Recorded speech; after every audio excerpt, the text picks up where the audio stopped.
अस्सलाम वालेकुम वरहमतुल्लाहि वबरकातुहू। मेरी मुअज़्ज़िज़ माँ और बहनों, आज की इस वीडियो में हम पढ़ेंगे मुकाम इब्राहीम से क्या मुराद है। और ये जो आयत में आया है कि मुकाम इब्राहीम को मुसल्ला बनाने का हुक्म, तो इसका क्या हुक्म है। यानी जो फरमाया है कि वत्तखिज़ू, और तुम बनाओ, मिन मकाम इब्राहीम, मकाम इब्राहीम को मुसल्ला यानी नमाज की जगह, अपने लिए मुसल्ला बना लो नमाज की जगह। तो पहला सवाल ये है कि मुकाम इब्राहीम से क्या मुराद है। मुकाम इब्राहीम से मुराद वो पत्थर है जिस पर हजरत इब्राहीम अलैहिस्सलाम के कदम मुबारक का बतौर मौजज़ा निशान पड़ गया था, और जिसको तामीर बैतुल्ला के वक़्त आपने उस पत्थर को इस्तेमाल किया था, वो पत्थर मुराद है। हजरत अनस रज़ी अल्लाह तआला अन्हु ने फरमाया कि मैंने इस पत्थर में हजरत इब्राहीम अलैहिस्सलाम के कदम मुबारक का नक्शा देखा है, मगर लोगों के बकसरत छूने और हाथ लगाने से अब वो निशान हल्का पड़ गया। और हजरत अब्दुल्ला बिन अब्बास रजी अल्लाह तआला अन्हु से मुकाम इब्राहीम की तफसीर में ये भी मनकूल है कि पूरा हरम मुकाम इब्राहीम है। सिर्फ वो जगह ही नहीं है मुकाम इब्राहीम, बल्कि पूरा हरम मुकाम इब्राहीम।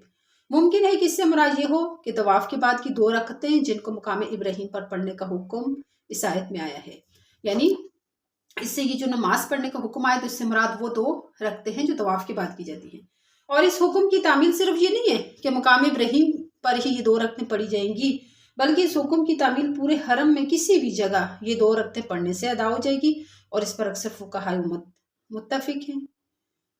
दूसरा सवाल, आयत मज़कूरा में मुकाम इब्राहीम को मुसल्ला बनाने का हुक्म, इसकी वजाहत खुद रसूल करीम सल्लल्लाहु अलैहि वसल्लम ने हज्जतुल विदा में अपने कौल और अमल दोनों से इस तरह फरमा दी कि आप तवाफ के बाद मकाम इब्राहीम के पास पहुंचे, जो बैतुल्ला के सामने थोड़े फासले पर रखा हुआ है। वहां पहुंचकर आपने ये वाली आयत तलावत फरमाई, वत्तखिज़ू मिन मकाम इब्राहीम मुसल्ला। और फिर मकाम इब्राहीम के पीछे इस तरह 2 रकत नमाज पढ़ी कि मकाम इब्राहीम को दरमियान में रखते हुए बैतुल्ला का इस्तकबाल किया, यानी बैतुल्ला की तरफ मुँह किया, लेकिन दरमियान में मुकाम इब्राहीम भी आ गया।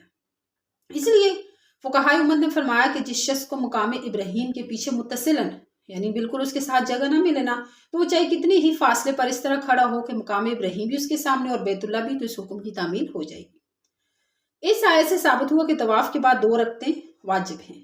अलबत्ता इन 2 रकतों का खास मुकाम जो है वो मुकाम इब्राहीम के पीछे अदा करना सुन्नत है, और हरम में किसी दूसरी जगह भी अदा करे तो काफ़ी हो जाएगा, क्योंकि रसूल करीम सल्लल्लाहु अलैहि वसल्लम से इन 2 रकतों का बैतुल्ला के दरवाजे से मुत्तसिल, यानी बैतुल्ला के दरवाजे के साथ पढ़ना भी साबित है। आपने बैतुल्ला के दरवाजे के साथ भी 2 रकतें पढ़ी हैं, और हज़रत अब्दुल्ला बिन अब्बास से इस जगह पढ़ना मनकूल है, यानी उन्होंने भी इसी जगह बैतुल्ला के दरवाजे के पास पढ़ी।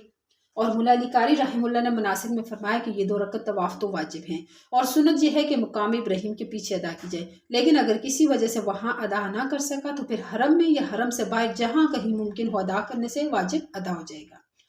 रसूल करीम सल्लल्लाहु अलैहि वसल्लम के साथ हज्जतुल विदा में हज़रत उम्मे सलमा को ऐसा ही इत्तफाक हुआ कि इनको वाजिब तवाफ नमाज पढ़ने का वहाँ मौका न मिला, तो मस्जिद हराम बल्कि मक्का मुकर्रमा से भी निकलने के बाद उन्होंने ये 2 रकत अदा की।